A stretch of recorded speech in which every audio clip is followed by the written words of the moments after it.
মেয়েরা বাবার জন্য যেই পাগল, হাজারো সন্তান বাবার জন্য ওই পাগল না, ওই মায়া অন্তরে রাখে না। যার কন্যা আছে সে ছাড়া বুঝানো যাবে না। মেয়েরা বাবার জন্য যে কত আশেক। বাবা যদি একটু অসুস্থ হয়ে যায় ছেলেরা বিরক্ত হয়, এত অসুস্থ হসপিটালে কে নিবে। কিন্তু মেয়ে যখন শুনে খানা বন্ধ করে দেয়, পাগলের মতো দৌড়ায়। বাবার অসুস্থ খবর পাইয়া বলে আমি আর ঘরে থাকবো না। বাবায় কই বলে হসপিটালে, কয় দৌড়াও।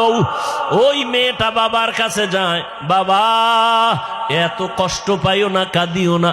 একটা মেয়ে বাবার জন্য এতটাই ফেদা, এতটাই মায়া মোহাব্বত নিয়ে চলে। একটা মেয়ে চায় তার কলিজাটা কাইটা বাবার জন্য দিয়া দিবে। ওই মেয়ে পাইয়া যারা খুশি না, তোমাদের কপাল বড় খারাপ।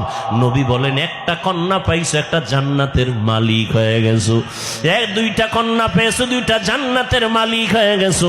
আমার মায়ার নবী ওই চরিত্রহীন মানুষগুলোর জমিনে আইসা আমার নবী তাদের আলিঙ্গন করলেন, বুকে লাগাইলেন। তোমার আমার মতো সি কইয়া বেনামাজিরে তাড়ায়া দেন নাই। আল্লাহর নবী ওরা গালি দেয়, নবী আরো কাছে যায়। ওরা লাত্তি দেওয়ার চেষ্টা করে, নবী আরো কাছে যায়।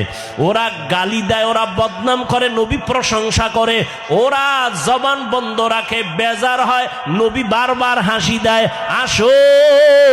নবী এমন ভাবে তাদের মহব্বতের বন্ধনে আবদ্ধ করলেন।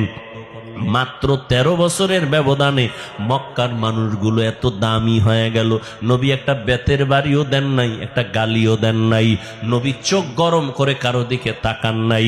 নবী গালি শুনছেন কিন্তু জবাব দেন নাই। মাত্র 13 বছরের ব্যবধানে এই মক্কার চরিত্রহীন মানুষগুলো এত দামি হয়ে গেল। আল্লাহ জিব্রাইল আমিন রে পাঠায় বলে, যাও লিস্টি দিয়া দিলাম, লিস্টির মধ্যে নাম আছে। নবীকে বলো ঘোষণা দিয়া দেয়, এই লিস্টিতে যাদের নাম আছে সবাই বিনা হিসাবে জান্নাতি।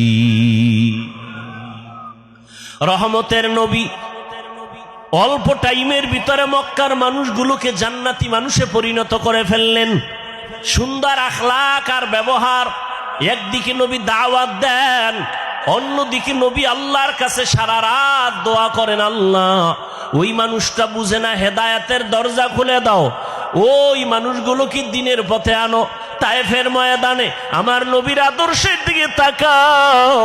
তায়েফের ময়দানে ওই কাফের ওরা সবাই নবীজিরে দেখে ছোট ছোট বাচ্চাগুলোরে লেলিয়ে দিল।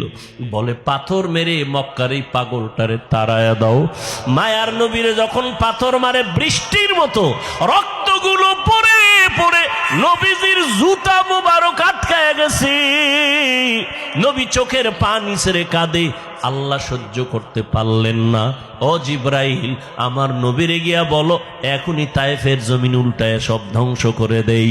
জিব্রাইল আইসা বলেন, ইয়া রাসূলুল্লাহ, আল্লাহ পাকের হুকুম, আপনি বললে তায়েফের জমিন উল্টায় দিব, সব মেরে ফেলবো। মায়ার নবী কাঁদেন আর বলেন, না না, এদের মারবা না, এরা চিনে না, এরা বুঝে না আমি মুহাম্মদকে। আমার মা নাই, বাবা নাই, আমি বড় ইয়তীম। দুনিয়াতে বাবা বলে ডাকতে পারি নাই। 6 বছরে মা হারায় ফেললাম, আমি বড় অসহায়।